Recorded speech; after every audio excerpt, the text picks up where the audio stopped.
Halo, selamat datang di Cerita dari Istri. Di channel ini, kami membagikan kisah nyata para istri.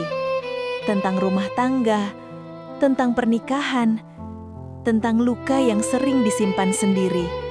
Tidak semua istri kuat, tidak semua istri bisa pergi, dan tidak semua cerita berakhir bahagia. Tapi, setiap istri berhak didengar. Jika kamu siap mendengarkan dengan hati, mari kita mulai ceritanya.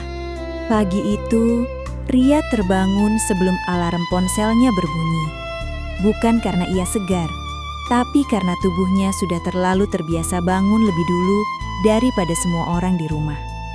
Bahkan sebelum matahari benar-benar muncul, pikirannya sudah dipenuhi daftar panjang hal-hal yang harus ia urus hari itu. Tidak ada jeda. Tidak ada ruang untuk malas. Hidup tidak memberinya pilihan selain terus bergerak. Di sisi kasur, anak bungsunya masih tertidur dengan napas yang terdengar berat dan tidak beraturan. Usianya baru 2 tahun, tapi sejak lahir, Ria sudah tahu bahwa anak ini membutuhkan perhatian lebih. Dokter menyebutnya gangguan perkembangan. Terapi, kontrol rutin, biaya tambahan yang tidak pernah berhenti datang. Ria mengelus kening kecil itu pelan, seolah ingin menyalurkan ketenangan lewat sentuhan tangannya. Di ruang tengah, tas sekolah anak sulungnya sudah tergeletak rapi. Anak itu sudah berusia 4 tahun. Sudah mulai mengerti bahwa ibunya sering terlihat lelah. Tapi belum cukup besar untuk memahami kenapa ayahnya jarang ada di rumah. Ria tahu, suatu hari nanti anak itu akan bertanya. Dan entah jawaban apa yang akan ia berikan. Ria bangkit dari kasur, berjalan ke dapur dengan langkah pelan. Ia tidak ingin membangunkan siapapun. Di rumah itu, diam seringkali lebih aman daripada bersuara. Air ia panaskan, beras ia cuci, dan sayuran ia potong dengan gerakan otomatis. Tangannya bekerja, sementara pikirannya melayang ke pesan-pesan yang masuk semalam. Tagihan terapi anaknya, pengingat cicilan KPR yang sudah masuk tahun ketiga dari 15 tahun. Pesan dari sekolah tentang biaya tambahan kegiatan. Ria menutup mata sejenak, bukan untuk menangis, hanya untuk menahan sesak yang tiba-tiba datang tanpa izin. Suaminya keluar dari kamar dengan langkah pasti. Kemeja putih yang sudah disetrika rapi oleh Ria sejak subuh menempel sempurna di tubuhnya. Rambutnya tertata, parfumnya menyengat hidung.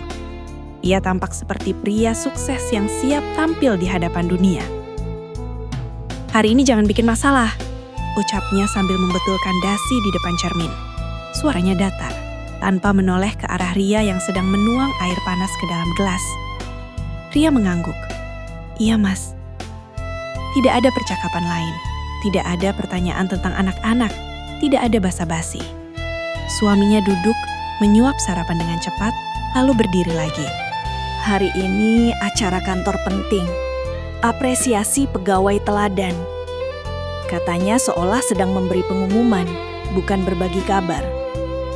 "Kamu ikut, tapi ingat, jaga sikap. Jangan curhat ke siapa-siapa. Jangan bikin malu." Kalimat terakhir itu menggantung di udara. Berat, mengendap. Ria menatap punggung suaminya yang berjalan menjauh. Ada waktu di mana ia ingin bertanya, ingin meminta ditemani, ingin berkata bahwa anak mereka butuh ayahnya. Tapi keinginan-keinginan itu sudah lama terkubur, oleh kebiasaan ditinggalkan. Ia memilih diam, bukan karena tidak punya suara, tapi karena selama ini tidak ada yang mau mendengar. Belum lama suaminya pergi, suara pintu depan kembali terbuka. Ibunya suami masuk tanpa salam, membawa aroma minyak kayu putih dan wajah penuh penilaian. Matanya langsung menyapu dapur, meja makan, dan akhirnya berhenti pada Ria yang sedang menggendong anak bungsunya. "Anak kok digendong terus?" katanya dengan nada tidak suka. "Pantes jadi manja, dikit-dikit nangis, dikit-dikit rewel." Ria menarik napas pelan.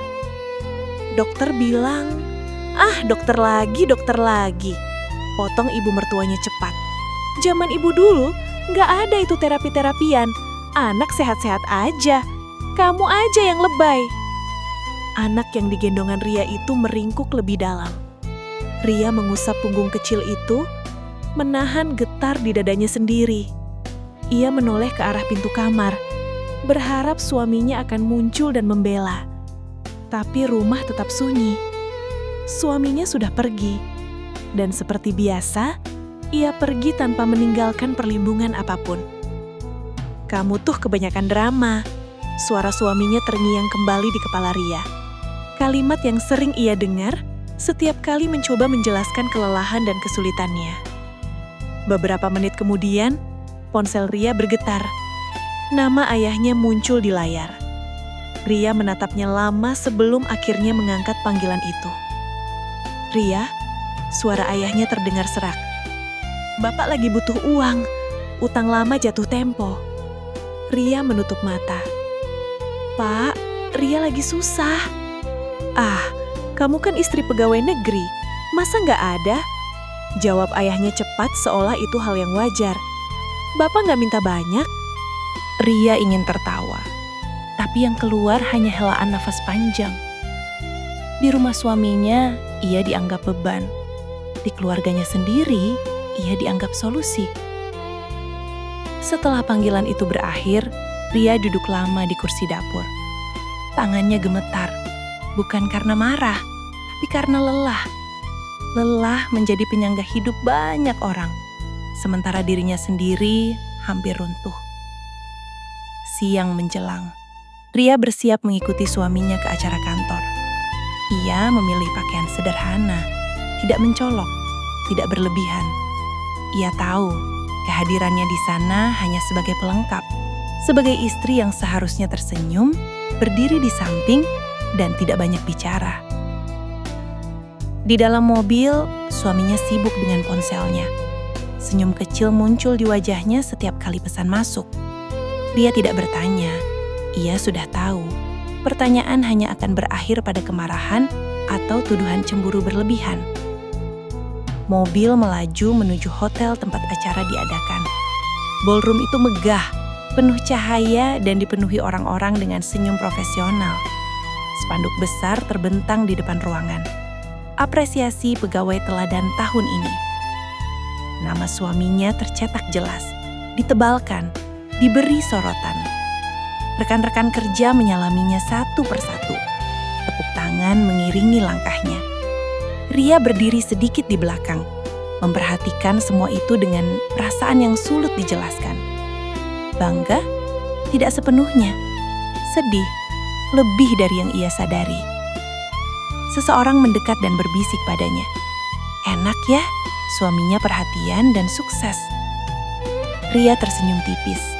Ia tidak membenarkan, tidak juga menyangkal. Ketika nama suaminya dipanggil ke atas panggung, sorak-sorai memenuhi ruangan. Pegawai teladan, suami inspiratif, pria berdedikasi. Kata-kata itu meluncur dengan indah dari mulut MC, seperti cerita yang sudah dihafal. Ria menatap punggung suaminya di atas panggung. Di saat itulah ia sadar, selama ini ia telah membantu membangun citra yang bukan miliknya. Ia menutup banyak hal, menyimpan banyak luka, demi menjaga nama baik seseorang yang tidak pernah menjaganya. Acara berlanjut. Tepuk tangan mereda. Lalu MC kembali naik ke panggung dengan nada yang sedikit berubah. Sebagai bagian dari komitmen integritas dan transparansi, katanya, kami memberi ruang klarifikasi keluarga jika ada hal yang perlu disampaikan. Ria merasakan jantungnya berdetak lebih cepat. Atas permintaan pribadi, lanjut MC, kami persilahkan Ibu Ria, istri dari penerima penghargaan, untuk menyampaikan klarifikasi. Ruangan mendadak sunyi. Suaminya menoleh cepat ke arah Ria. Wajahnya pucat. Apa maksudnya ini? bisiknya panik. Ria berdiri. Langkahnya pelan, tapi pasti. Setiap langkah terasa seperti melepas beban yang selama ini menindih dadanya. Ia berdiri di depan mikrofon. Tangannya dingin, tapi suaranya, ketika akhirnya keluar, terdengar tenang. Saya tidak datang untuk menjatuhkan siapapun, ucapnya. Saya datang karena selama ini, kehidupan rumah tangga kami dijadikan pencitraan. Beberapa orang mulai saling berpandangan. Saya ibu dari 2 anak. Salah satunya anak berkebutuhan khusus. Saya mengurus mereka sendiri saat suami saya sering tidak pulang.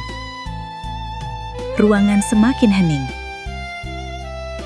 Saya tidak menuntut kesempurnaan, katanya lagi. Saya hanya minta ditemani, tapi yang saya terima, pengkhianatan. Ria mengeluarkan map coklat dari tasnya. Tangannya tidak gemetar lagi. Dan disitulah, cerita yang selama ini disembunyikan, mulai menemukan jalannya. Ruangan ballroom itu masih sunyi ketika Ria menutup map coklat di tangannya. Ia tidak menangis, tidak juga menaikkan suara. Namun ketenangan itulah yang justru membuat banyak orang menahan napas. Mereka terbiasa melihat kemarahan, air mata, atau drama. Mereka tidak terbiasa melihat seorang perempuan berbicara tentang luka hidupnya dengan kepala tegak dan suara yang tidak bergetar. Ria melanjutkan. Saya paham, tempat ini bukan ruang sidang. Saya juga tidak berniat menjadikannya seperti itu. Tapi saya sudah terlalu lama diminta diam. Dan hari ini, saya memilih jujur. Ia membuka map itu kembali. Kali ini lebih lebar. Kertas-kertas di dalamnya tersusun rapi, diberi penanda tanggal dan jam.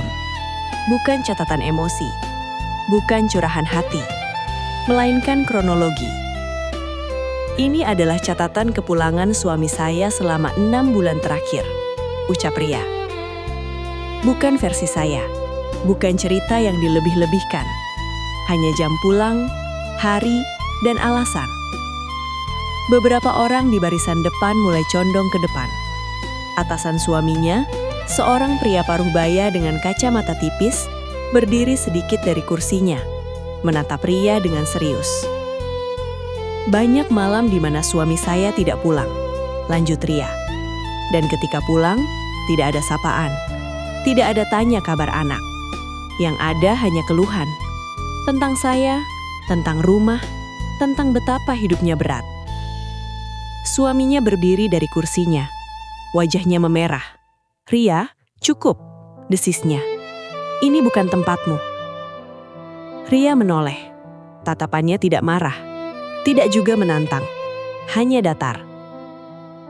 Mas, aku sudah terlalu lama menunggu tempat yang tepat. Dan tidak pernah ada. Ia kembali menghadap hadirin. Anak kami yang bungsu sedang menjalani terapi rutin. Saya mengantar sendiri. Saya menunggu sendiri. Saya membayar sendiri sebisa saya. Sementara di waktu yang sama, saya menemukan komunikasi yang tidak pantas di ponsel suami saya. Ruangan mulai berbisik. Beberapa kepala saling menoleh. Ada yang menutup mulut, ada yang menghela napas panjang. Saya tidak datang ke sini membawa asumsi, kata Ria lagi. Saya membawa bukti. Ia mengangkat satu lembar kertas. Tidak mendekatkannya ke kamera. Tidak memamerkannya. Ia hanya menyebutkan isinya. Tanggal, jam, potongan kalimat. Cukup untuk dipahami, tanpa perlu dibacakan secara vulgar. Atas dasar itu, ucap Ria, saya merasa tidak adil jika suami saya terus dipuja sebagai pegawai teladan, sementara di rumah ia meninggalkan tanggung jawab paling dasar. Hening. Atasan suaminya melangkah ke depan. Ibu Ria, katanya dengan suara terkendali, apakah semua yang ibu sampaikan ini bisa dipertanggungjawabkan? Ria mengangguk. Saya siap dipanggil kapanpun. Saya siap menjelaskan di ruang tertutup. Saya tidak ingin mempermarukan siapapun, tapi saya juga tidak ingin terus dilupakan. Suaminya menatap atasan itu, lalu menatap Ria lagi. Di matanya ada campuran marah, takut, dan kebingungan. Ia tidak menyangka Ria akan bicara sejauh ini. Tidak menyangka diamnya selama ini adalah persiapan. "Baik," kata atasan itu akhirnya. "Terima kasih, Ibu Ria. Untuk sementara, kami akan menghentikan sesi ini." MC yang sejak tadi berdiri kaku di sisi panggung segera mengambil alih. Musik lembut diputar, mencoba meredam ketegangan. Namun suasana tidak kembali seperti semula. Tepuk tangan tidak terdengar. Senyum-senyum profesional lenyap. Suami Ria dipanggil ke ruang belakang. Bukan dengan pengawalan dramatis, hanya isyarat tangan dan kalimat singkat, "Silahkan ikut kami sebentar." Beberapa menit berlalu. Ria duduk kembali di kursinya. Tangannya diletakkan di pangkuan. Napasnya teratur. Tidak ada rasa lega yang meledak-ledak. Yang ada hanya kelelahan yang pelan-pelan turun dari bahunya. Ponselnya bergetar. Pesan dari ibu mertuanya masuk bertubi-tubi. "Kamu ngapain sih bikin ribut? Kamu malu-maluin keluarga. Tunggu di rumah, kita bicara." Ria mematikan layar ponselnya. Ia tahu badai berikutnya akan datang. Tapi setidaknya satu badai sudah ia hadapi dengan berdiri. Tak lama kemudian, pintu ruang belakang terbuka. Suami Ria keluar. Tidak ada piagam di tangannya. Tidak ada senyum. Tidak ada lagi sorok percaya diri. Ia berjalan cepat, menunduk, melewati barisan rekan kerjanya yang pura-pura sibuk dengan ponsel atau memalingkan wajah. Atasan itu berdiri di depan panggung. "Kami mohon maaf atas ketidaknyamanan hari ini," katanya. "Untuk penerima penghargaan, kami minta untuk pulang terlebih dahulu. Kami akan melanjutkan proses internal sesuai prosedur." Tidak ada nama disebut, tidak ada penjelasan panjang. Tapi semua orang mengerti. Pegawai teladan itu dipulangkan. Di lobi hotel, udara terasa berbeda. Lebih dingin, lebih berat. Suami Ria berjalan lebih dulu. Langkahnya cepat dan tidak sabar. Ria menyusul di belakang. Tidak berdampingan, tidak beriringan. "Kamu puas sekarang?" tanya suaminya begitu mereka sampai di parkiran. Suaranya rendah, bergetar antara marah dan panik. Ria menatapnya. "Aku cuma berhenti menutupimu. Kamu tahu akibatnya apa?" Suaminya mengusap wajah. "Kamu tahu aku bisa dipindahkan, bisa dicoret." Ria mengangguk pelan. "Dan kamu tahu akibatnya apa kalau aku terus diam?" Tidak ada jawaban. Hanya suara mesin mobil yang dinyalakan dengan kasar. Malam itu, rumah terasa lebih sunyi dari biasanya. Bukan karena damai, tapi karena semua kata sudah diucapkan. Ibu mertua Ria datang dengan wajah tegang. Tasnya dibanting ke sofa. "Kamu perempuan macam apa sih? Bikin suami sendiri dipermalukan di depan umum." Ria berdiri di dekat pintu kamar. Anak-anak sudah tertidur. "Bu, saya cuma jujur." "Jujur apanya?" Ibu mertua menunjuk Ria. "Masalah rumah tangga itu disimpan, bukan diumbar." Ria menatap perempuan itu lama. "Kalau disimpan terus, saya yang hancur, Bu." Ibu mertua terdiam sejenak. Lalu suaranya melembut, tapi penuh tekanan. "Kamu pikir setelah ini hidup kamu gampang? Kamu mau kemana? Kamu punya apa?" Ria menarik napas panjang. "Saya punya anak-anak saya." Ucapan itu membuat ibu mertua terdiam lebih lama. Untuk pertama kalinya, ia kehilangan kata, kehilangan kuasa. Di kamar, suami Ria duduk di tepi ranjang. Kepalanya tertunduk. Tidak ada amarah yang tersisa. Yang ada hanya ketakutan. "Kamu keterlaluan. Kamu bikin semuanya hancur." Ria membuka lemari, mengambil tas, mulai mengemas pakaian anak-anak. Satu persatu, dengan gerakan rapi, teratur, seolah ia sudah memikirkan ini lama. "Apa yang kamu lakukan?" tanya suaminya. "Aku bersiap," jawab Ria singkat. "Bersiap apa?" Suara suaminya meninggi. "Kamu mau pergi?" Ria berhenti sejenak, menoleh. "Malam ini." Suaminya berdiri. "Kamu nggak bisa begitu saja. Anak-anak..." "Aku tahu," potong Ria pelan. "Makanya aku pergi bersama mereka." Telepon Ria kembali bergetar. Kali ini dari ayahnya. Ria menatap layar itu lama, lalu mengangkatnya. "Ria, Bapak dengar kabar. Kamu ribut sama suami. Jangan aneh-aneh, ingat keluarga." Ria menutup mata. "Pak, Ria capek." "Capek itu biasa, tapi kamu jangan bikin malu. Kamu pikir hidup sendiri itu gampang?" Ria menghela napas. "Pak, selama ini Ria juga hidup sendirian." Ia menutup panggilan itu, menyimpan ponselnya. Tidak menangis. Malam itu, Ria menutup koper, menggendong anak bungsinya, menggenggam tangan anak sulungnya. Ia berdiri di depan pintu, menatap rumah yang selama ini ia jaga, ia rawat, ia pertahankan, meski sering melukainya. Suaminya berdiri di belakang, tidak lagi berteriak, tidak lagi memerintah. "Kamu kejam," katanya pelan. Ria menoleh. "Aku cuma berhenti mengorbankan diri." Pintu tertutup perlahan, dan untuk pertama kalinya setelah sekian lama, Ria menghirup udara malam tanpa merasa bersalah. Malam itu, Ria tidak langsung tahu akan kemana ia membawa anak-anaknya. Ia hanya tahu satu hal, ia tidak bisa kembali. Rumah yang baru saja ia tinggalkan sudah terlalu penuh dengan luka, terlalu sempit untuk harapan, dan terlalu berisik oleh suara-suara yang selama ini memintanya diam. Mobil yang ia tumpangi melaju pelan menembus jalanan kota. Anak sulungnya tertidur sambil memeluk tas kecilnya. Anak bungsunya meringkuk di pelukannya. Napasnya masih tidak teratur seperti biasa. Ria menatap wajah-wajah kecil itu lama. Untuk pertama kalinya, ia tidak merasa bersalah karena memilih dirinya sendiri. Justru ia merasa sedang melakukan satu-satunya hal yang benar. Beberapa hari setelah acara itu, kabar mulai menyebar. Bukan lewat pengumuman resmi, tapi melalui bisik-bisik yang beredar di kantor suaminya. Tentang penghargaan yang ditarik, tentang klarifikasi yang masih berjalan, tentang seorang pegawai yang tiba-tiba tidak lagi dilibatkan dalam rapat penting, tentang seorang pria yang dulu dielu-elukan, kini berjalan menunduk dan menghindari tatapan. Suami Ria dipanggil berkali-kali.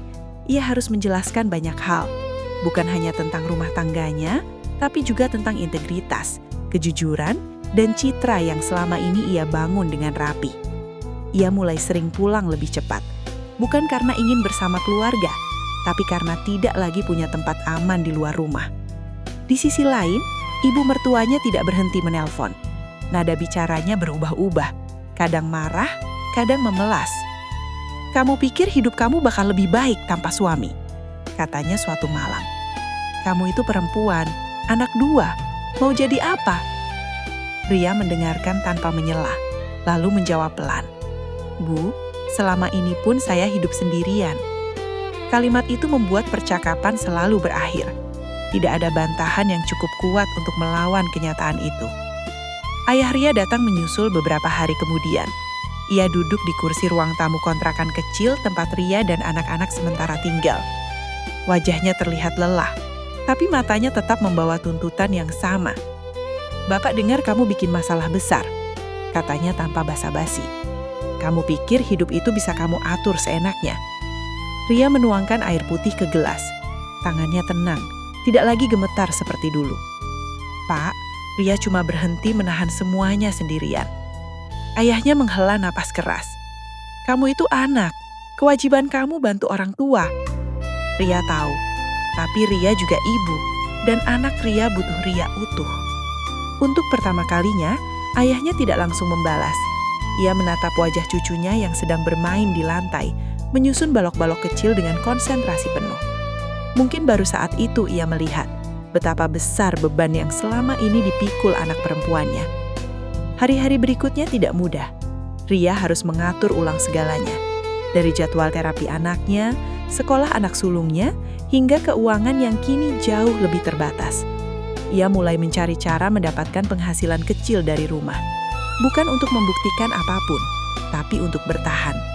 Suaminya datang beberapa kali, membawa janji, membawa penyesalan, membawa kalimat-kalimat yang dulu tidak pernah ia ucapkan. "Aku salah," katanya suatu sore. "Aku mau berubah." Ria mendengarkan, tidak memotong, tidak mengusir, tapi juga tidak membuka pintu yang sama. "Aku sudah terlalu lama menunggu perubahan itu," jawabnya pelan. "Sekarang aku butuh tenang." Di kantor suaminya dipindahkan ke divisi yang jauh dari sorotan. Tidak ada pemecatan dramatis, tidak ada hukuman yang terlihat dari luar.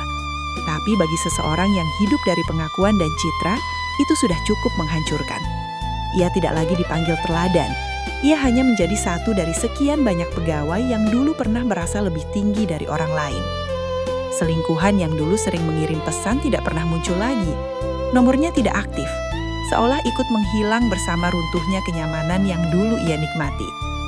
Sementara itu, Ria mulai menemukan ritme baru. Ia belajar menerima bahwa hidup tidak akan langsung membaik hanya karena ia berani pergi. Tapi setidaknya, kini ia tidak lagi hidup dalam kebohongan. Ia lelah, tapi lelah yang jujur, lelah yang tidak lagi dipendam. Suatu pagi saat mengantar anaknya ke terapi, Ria duduk di ruang tunggu dengan segelas teh hangat. Ia memperhatikan ibu-ibu lain di sekitarnya. Wajah-wajah lelah yang mirip dengannya. Perempuan-perempuan yang memikul beban besar dengan senyum tipis. Ia tersenyum kecil. Untuk pertama kalinya, ia tidak merasa bersendirian. Beberapa bulan kemudian, proses hukum berjalan. Tidak cepat, tidak dramatis, tapi jelas. Ria memilih menyelesaikan semuanya dengan kepala dingin. Tanpa teriak, tanpa balas dendam. Ia hanya ingin satu hal, hidup yang tidak lagi mengharuskan ia bersembunyi. Malam itu, setelah anak-anak tertidur, Ria duduk di dekat jendela. Kota terlihat lebih sunyi dari tempat kecil itu. Ia mengingat hari ketika ia berdiri di depan mikrofon di ruangan penuh tepuk tangan palsu. Ia ingat betapa takutnya ia saat itu, tapi juga betapa kuatnya ia merasa setelahnya. Ria akhirnya mengerti satu hal penting. Diam bukan selalu tanda kelemahan. Kadang, diam adalah cara seseorang bertahan sampai ia cukup kuat untuk berbicara. Dan ketika ia akhirnya berbicara, dunia di sekitarnya memang berguncang. Tapi dari reruntuhan itulah, ia membangun hidup yang benar-benar miliknya. Sahabat cerita dari istri, kisah Ria bukan tentang perempuan yang sempurna. Ia bukan pahlawan, ia hanya seorang ibu, seorang istri, dan seorang anak yang terlalu lama diminta mengalah. Kadang, keberanian terbesar bukanlah melawan dengan teriakan, melainkan berjalan pergi dengan tenang dan memilih hidup yang tidak lagi menyakiti diri sendiri. Jika kamu berada di posisi Ria, ingat satu hal. Kamu berhak didengar, kamu berhak dihargai, dan kamu berhak memilih dirimu sendiri. Terima kasih sudah menyimak cerita hari ini. Jika kisah ini menyentuh hatimu, jangan lupa bagikan dan tuliskan di kolom komentar, kamu tidak sendirian. Terima kasih sudah mendengarkan cerita hari ini. Jika kamu seorang istri dan selama ini memendam cerita sendirian, kamu tidak harus menjalaninya sendiri. Kamu boleh sedih, kamu boleh bingung, kamu boleh belum tahu harus bagaimana. Jika kamu ingin ceritamu didengar, kirimkan kisahmu ke email kami, ceritadariistri@gmail.com.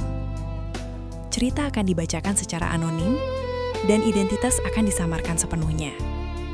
Kami tidak menjanjikan solusi. Kami hanya menjanjikan satu hal, ceritamu akan didengar. Sampai bertemu di cerita berikutnya.